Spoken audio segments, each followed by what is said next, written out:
welcome to Katrina's Creations. This is Cyber Fiber vlog number 11, I think, 11 or 12, something like that.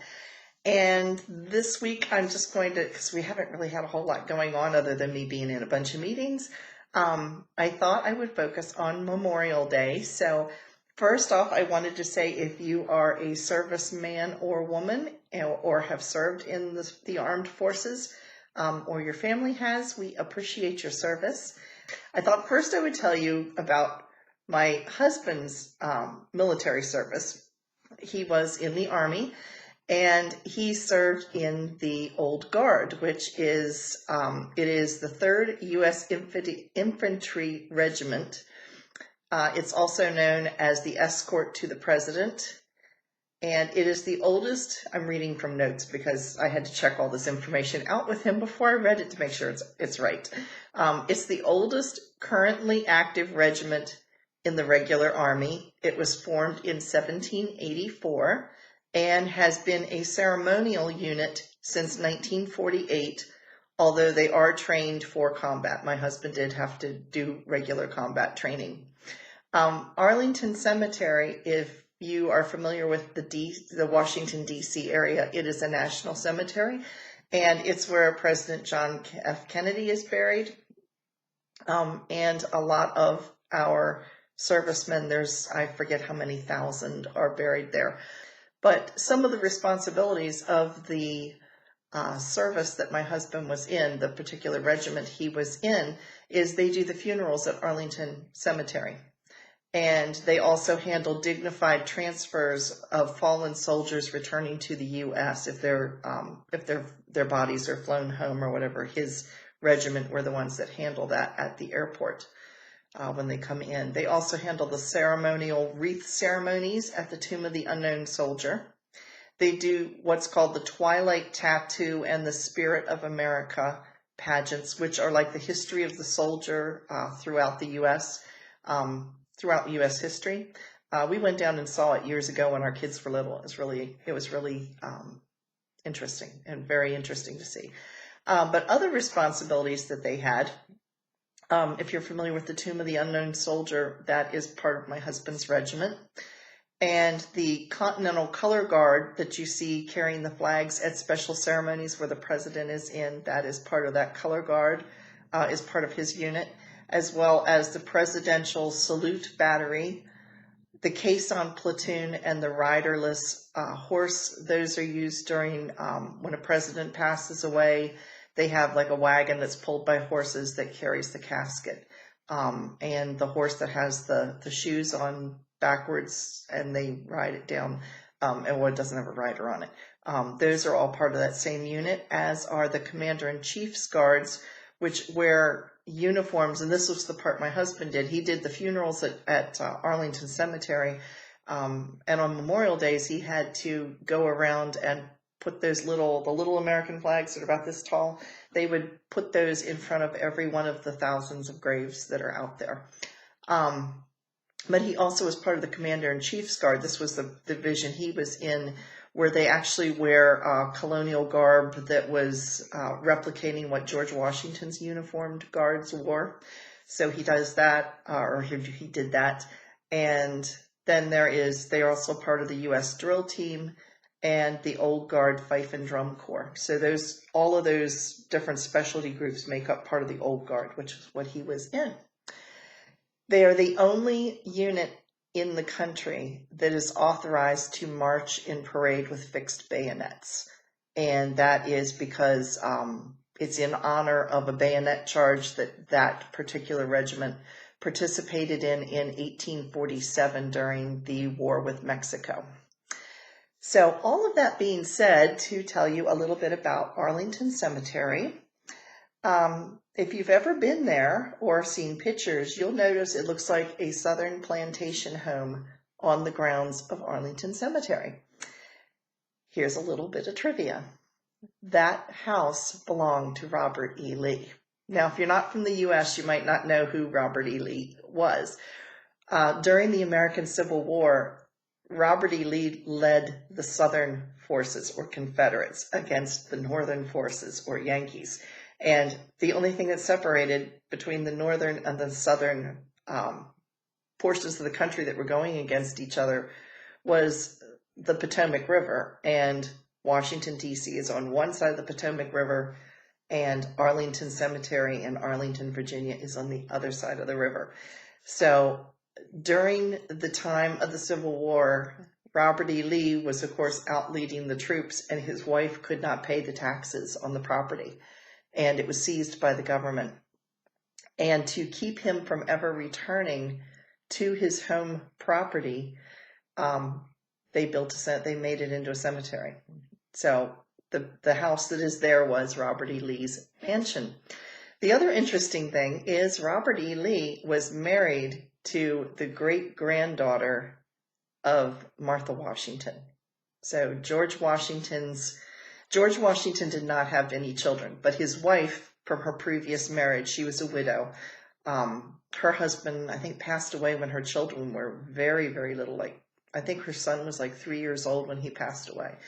And so when she remarried, she married George Washington. He raised her 2 children. And so it would be Martha Washington's, let me think.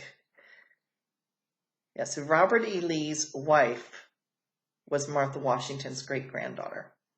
So just a little bit of trivia before I tell my crazy little story. Okay, years ago, we had a flag that hung in our living room because my house was kind of decorated very patriotic, and it was very colonial looking, our former house. And so in the living room, we had this huge American flag. I mean, it was like 9 feet by 12 feet. And then underneath the flag, my husband used to be part of a Revolutionary War reenactment. So he had his regimental uniform as well as his the snare drum, because he was a drummer in this colonial reenactment thing. So he had those at the base of this flag, and we kind of had to use the drum to hold the flag from touching the floor because it was so big. So we had found the flag in some of my grandmother's things. So my grandfather had worked for the Bureau of Reclamation. I mean, he was part of doing the survey for Hoover Dam. He was one of the first people to walk across Hoover Dam. And he and my grandmother, when I was like really little, they lived in just outside Washington, D.C. And my grandfather was very high up in his position. From what I've been told, he couldn't go any further up in his position without presidential appointment.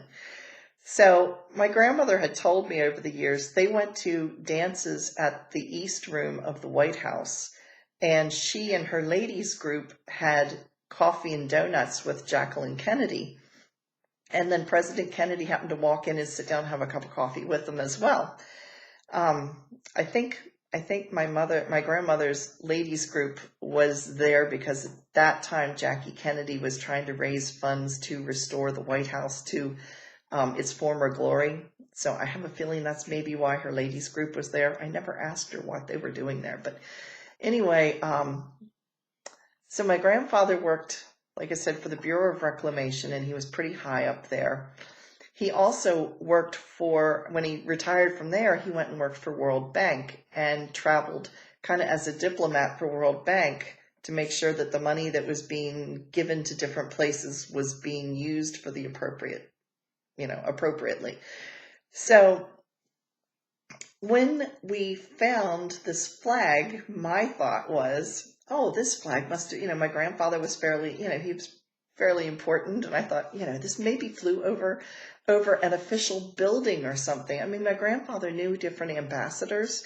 I remember when I was a kid, I was like 4 years old, and my mother had me practice all day long doing this because we went to my grandparents' house for dinner that night, and the ambassador to Siam, which is now Thailand, but back then it was the ambassador to Siam.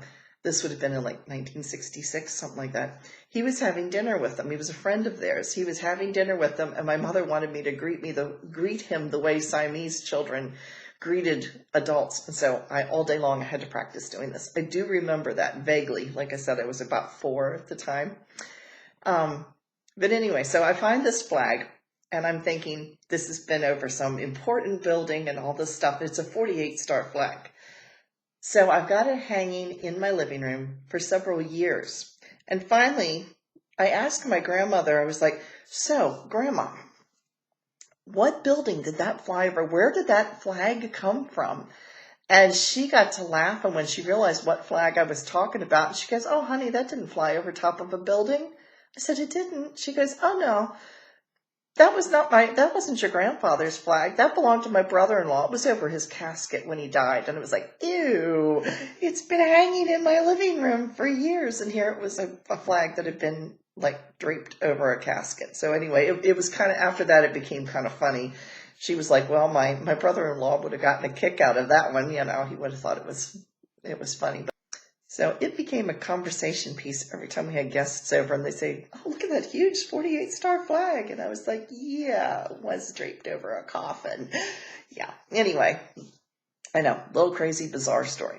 So with that, I am going to show you our short little footage from this week about what we had to eat. Basically, we're focused on food, apparently, what we had to eat on Memorial Day. So thanks again, and I hope you guys had a great making some tea. It's Memorial Day, and I've got some mac and cheese going, well, the noodles for mac and cheese going, and some potatoes up there, and some mixed veggies. And Dave is outside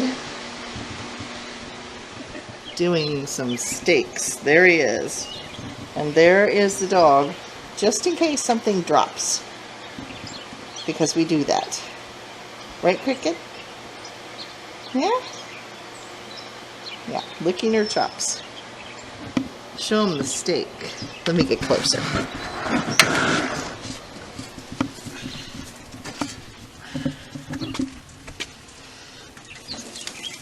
There's our steak. It's about medium. So we like it medium well. So it's got a little bit to go, but not long.